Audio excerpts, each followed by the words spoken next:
স্বাগত চট্টগ্রাম প্রতিদিনে, সঙ্গে আছি আমি সামিয়া তমা। এবারে পুরো খবর। পুরো মুনাফা সহ আমানত ফিরে পেতে চট্টগ্রামে আজও বিক্ষোভ করেছেন একীভূত 5 ব্যাংকের আমানতকারীরা। তাদের দাবি, মুনাফা কেটে রাখার সিদ্ধান্ত অবিলম্বে বাতিল করতে হবে। তাদের জমাকৃত অর্থ সম্পূর্ণভাবে ফেরতের নিশ্চয়তা দিতে হবে। ব্যাংকগুলোর স্বাভাবিক লেনদেন দ্রুত চালু করা, আমানত উত্তোলনে আরোপিত সীমাবদ্ধতা তুলে নেওয়ার আহ্বানও জানান তারা। নয়ন বড়ুয়া জয়ের তথ্য, চিত্র ডেস্ক রিপোর্ট। ব্যাংকে জমানো অর্থ ফেরত পেতে খাতুনগঞ্জের পর এবার চট্টগ্রামের আগ্রাবাদে বিক্ষোভ করেছেন একীভূত 5 ব্যাংকের আমানতকারীরা। সকালে এসব ব্যাংকের কার্যালয়ে তালা দেয় তারা। আমাদের টাকা দিচ্ছে না, আমরা এখন অসহায়, আমাদের ফিট দেওয়া আছে, এখন ক্ষুধার্ত অবস্থা আছি আমরা ছেলে মেয়ে নিয়ে। আমাদের হকের টাকা আদায় করার জন্য ওনারা কোনো ধরনের বক্তব্য দিচ্ছে না, এ কারণে আমাদের এই কর্মসূচি চলমান আছে। সংকটে থাকা বেসরকারি First Security, Islami bank, Global Islami bank, Union bank, Exim bank ও SIBL ব্যাংক একীভূত করে 2025 সালে রাষ্ট্রায়ত্ত সম্মিলিত ইসলামী ব্যাংক গঠন করা হয়। এরপরে গত 2 অর্থবছরের আমানতের বিপরীতে কোনো মুনাফা না দেওয়ার ঘোষণা দেয় বাংলাদেশ ব্যাংক। এমনকি হেয়ার কাট পদ্ধতিও বাতিল করা হয়। আমানতকারীদের দাবি, হেয়ার কাট বা মুনাফা কেটে রাখার সিদ্ধান্ত বাতিল করতে হবে। তাদের জমাকৃত অর্থ পুরোপুরি ফেরতের নিশ্চয়তা দিতে হবে। তারা যখন সিদ্ধান্ত নিল না হেয়ার কাট করবে, আমরা হেয়ার কাটের বিরুদ্ধে আন্দোলন সূচনা করেছি। আমাদের দাবি যদি এই সপ্তাহে এই দিবসের মধ্যে যদি আদায় না হয়, আমরা কঠোর থেকে কঠোর আন্দোলনে যাব। তবে ব্যাংক কর্মকর্তারা বলছেন ভিন্ন কথা। ব্যাংকের লেনদেন মোটামুটি স্বাভাবিক আছে, আমরা পেমেন্ট করতেছি, গ্রাহককে আমরা পেমেন্ট করতেছি। পুলিশ বলছেন আমানতকারীরা আন্দোলনের নামে ব্যাংকে নৈরাজ্য সৃষ্টি করলে কঠোর পদক্ষেপ নেবে প্রশাসন। দ্রুত দাবি পূরণ না হলে আরো কঠোর কর্মসূচি দেওয়ার ঘোষণা আমানতকারীদের। নয়ন বড়ুয়া জয়, নিউজ 24, চট্টগ্রাম। চট্টগ্রাম নগরীর জলাবদ্ধতা নিরসনে চলমান কার্যক্রম আরও গতিশীল করতে বিভিন্ন এলাকা পরিদর্শন করেছেন Chittagong city mayor doctor Shahadat Hossain. সকালে মেয়র প্রথমে বহদ্দারহাট কাঁচা বাজার সংলগ্ন সড়ক পরিদর্শন করেন। সড়কের ওপর গড়ে ওঠা অবৈধ স্থাপনা দেখে ক্ষোভ প্রকাশ করে দ্রুত উচ্ছেদের নির্দেশনা দেন তিনি। পরে বহদ্দারহাট এলাকায় চট্টগ্রাম উন্নয়ন কর্তৃপক্ষের চলমান খাল সংস্কার কাজ ঘুরে দেখেন এবং পানি চলাচলে প্রতিবন্ধকতা সৃষ্টি করা বাঁধগুলো অপসারণের নির্দেশনা দেন। এ সময় তিনি খাল নালা পরিষ্কার কার্যক্রম তদারকির পাশাপাশি অবৈধ দখল ও নাগরিক অসচেতনতার বিরুদ্ধে কঠোর অবস্থানের কথা জানান।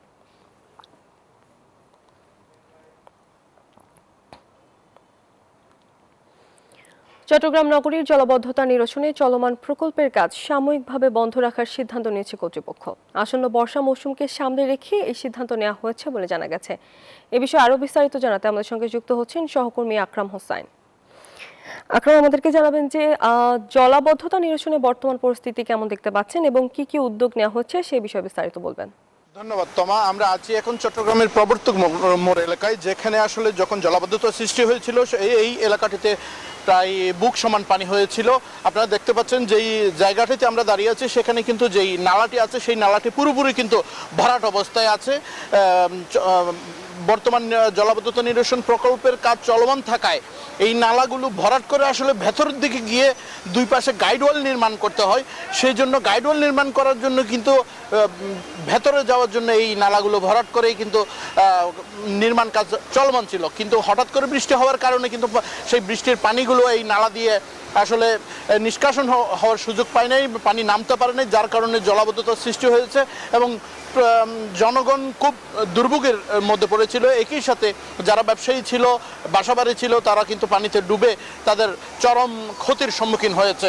সেই জায়গা থেকে সংশ্লিষ্ট কর্তৃপক্ষ এসে, স্থানীয় সরকার মন্ত্রণালয়ের প্রতিমন্ত্রী এসে মেয়রকে প্রদান করে একটি সমন্বয় কমিটি গঠন করা হয়েছে। সেই সমন্বয় কমিটির সিদ্ধান্ত অনুসারে চলমান প্রকল্পের কাজ কিন্তু বর্ষা মৌসুম পর্যন্ত স্থগিত করে রাখা হয়েছে। এবং একই সাথে আপনারা দেখতে পাচ্ছেন জলাবদ্ধতা নিরসন প্রকল্পের যেই মালামালগুলো রয়েছে সেই মালামালগুলো কিন্তু ইতিমধ্যেই নালা থেকে অপসারণ করা হচ্ছে এবং অপসারণ করলে নালাগুলো পরিষ্কার করে যেন পানি দ্রুতভাবে নেমে যেতে পারে সেই ব্যবস্থা করা হচ্ছে। এখন পর্যন্ত চট্টগ্রাম থেকে আমার কাছে ছিল সর্বশেষ অবস্থা। আমরা এখন যাবো স্টুডিওতে। তমা। আকরাম, ধন্যবাদ আপনাকে। নবগঠিত কমিটি ঘিরে রাঙামাটিতে ছাত্র দলের দুই পক্ষের সংঘর্ষের জেরে প্রশাসনের পক্ষ থেকে 144 ধারা জারি করা হয়েছে। ঘটনাকে ঘিরে জেলা জুড়ে উত্তেজনা চরমে পৌঁছেছে। সকাল থেকে নবগঠিত কমিটি বাতিলের দাবিতে পদবঞ্চিত নেতাকর্মীরা বিএনপি কার্যালয়ের সামনে অবস্থান নেন। দুপুর 2:30টার দিকে নবনিযুক্ত সভাপতি মোহাম্মদ অলি আহাদের সমর্থকরা শোডাউন নিয়ে সেখানে পৌঁছালে তাদের লক্ষ্য করে ইটপাটকেল নিক্ষেপ করা হয়। এতে সভাপতি গ্রুপের কর্মীরা সরে যেতে বাধ্য হন। এর কিছুক্ষণ পর বিকেল 3টার দিকে অলি আহাদের সমর্থকরা মিছিল নিয়ে পুনরায় কার্যালয়ের সামনে এলে দুই পক্ষের মধ্যে ধাওয়া পাল্টা ধাওয়া শুরু হয়। সংঘর্ষের সময় সড়কে যান চলাচল বন্ধ হয়ে যায় এবং এলাকায় আতঙ্ক ছড়িয়ে পড়ে। পরে আইন শৃঙ্খলা রক্ষাকারী বাহিনী নিয়ন্ত্রণে আনেন পরিস্থিতি। প্রশাসনের পক্ষ থেকে 144 ধারা জারি করা হয়েছে।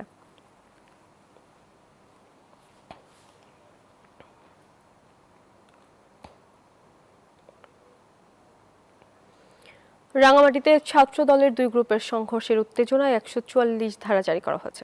এ নিয়ে আরো খবর জানাতে আমাদের সঙ্গে যুক্ত হচ্ছেন সহকর্মী ফাতেমা জান্নাত মোমো। মোমো, আমাদেরকে জানাবেন যে রাঙামাটির বর্তমান পরিস্থিতি কেমন দেখতে পাচ্ছেন এবং 44 ধারা আর কতক্ষণ বলবৎ রয়েছে? আমি আছি এখন রাঙামাটি জেলা বিএনপির কার্যালয়ের সামনে। এখন বর্তমানে পরিস্থিতি স্বাভাবিক রয়েছে, যেহেতু 144 ধারা জারি রয়েছে। সেনাবাহিনী এবং পুলিশ মোতায়েন করা হয়েছে। যারা সংঘর্ষ করেছিল তাদের ছত্রভঙ্গ করে দেওয়া হয়েছে এবং দলীয় কার্যালয়ে এখন কোনো নেতাকর্মী অবস্থান করছে না, শুধুমাত্র পুলিশ এবং সেনাবাহিনী আছেন। যাতে পরিস্থিতি স্বাভাবিক থাকে সেজন্য মোড়ে মোড়ে এবং বিভিন্ন পয়েন্টে অতিরিক্ত আইন শৃঙ্খলা বাহিনী মোতায়েন করা হয়েছে। রাঙামাটি জেলা প্রশাসনের অতিরিক্ত জেলা ম্যাজিস্ট্রেট নিশাত শারমিন স্বাক্ষরিত এক বিজ্ঞপ্তিতে 144 ধারা জারি করা হয়েছে। তবে এই 44 ধারা কতক্ষণ বলবৎ থাকবে সেটি নির্দিষ্ট করে বলা হয়নি। তবে পরিস্থিতি স্বাভাবিক যদি হয়ে যায় তাহলে যে কোনো মুহূর্তে হয়তো 144 ধারা প্রত্যাহার করা হবে। তবে এখন পর্যন্ত রাঙামাটির যে জনজীবন এবং সেই জনজীবন স্বাভাবিক রয়েছে। সাধারণ মানুষ চলাচল করছে, গাড়িও চলাচল করছে। রাঙামাটি বনরূপা, কাঁঠালতলী এবং পৌরসভা সহ 400 গছের মধ্যে 144 ধারা বলবৎ থাকবে। এই 144 ধারা বলবৎ থাকা অবস্থায় 400 গজের মধ্যে যদি কেউ মিটিং মিছিল করতে চায় কিংবা জনসমাবেশ করতে চায় কিংবা কোনো উত্তেজনা সৃষ্টি করতে চায় তাদের বিরুদ্ধে আইন শৃঙ্খলা বাহিনী ব্যবস্থা নেবে। তো রাঙামাটি থেকে এই ছিল আমার কাছে সর্বশেষ তথ্য। ফিরাচ্ছি স্টুডিওতে। তোমা মোমো, ধন্যবাদ আপনাকে। কুমিল্লার চান্দিনায় স্ত্রীকে ছিনিয়ে নিয়ে গণধর্ষণের ঘটনায় 4 জনকে আটক করেছে পুলিশ। সকালে তাদের আটক করা হয়। রবিবার দিবাগত রাত 12টার দিকে কামারখোলা গ্রামে আত্মীয়দের বাড়িতে বেড়াতে যাওয়ার সময় স্বামীর কাছ থেকে স্ত্রীকে ছিনিয়ে নিয়ে গণধর্ষণের অভিযোগ ওঠে আটককৃতদের বিরুদ্ধে। পরে থানায় মামলা হলে পুলিশ অভিযান চালিয়ে অভিযুক্তদের গ্রেফতার করেন।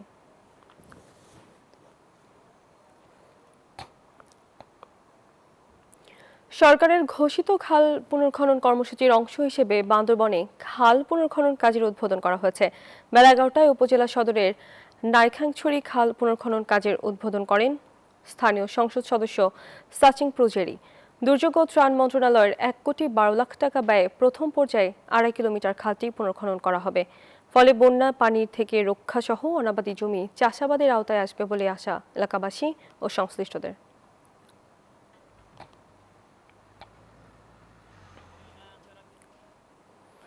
কুমিল্লায় বৈষম্য বিরোধী ছাত্র আন্দোলনে নিহত আমিনুল ইসলাম সাব্বির হত্যা মামলার আসামি আওয়ামী লীগ নেতা ও সাবেক ইউপি চেয়ারম্যান মকবুল হোসেন মুকুলকে গ্রেপ্তার করেছে পুলিশ। সকালে গুনাইঘর উত্তর ইউনিয়ন পরিষদ কার্যালয় থেকে তাকে গ্রেপ্তার করা হয়। মামলা সূত্রে জানা যায় 2024 সালের 5 আগস্ট হাসিনা সরকারের পতনের পর উল্লাসিত জনতা দেবিদার থানা ঘেরাও করে। ওই সময় অটোচালক সাব্বির গুলিবিদ্ধ হন। পরে চিকিৎসাধীন অবস্থায় 21 দিন পর মারা যান তিনি। এই ঘটনায় মুকুল সহ 99 জনের নামে একটি মামলা করা হয়। এই মামলায় তাকে গ্রেপ্তার করা হয়।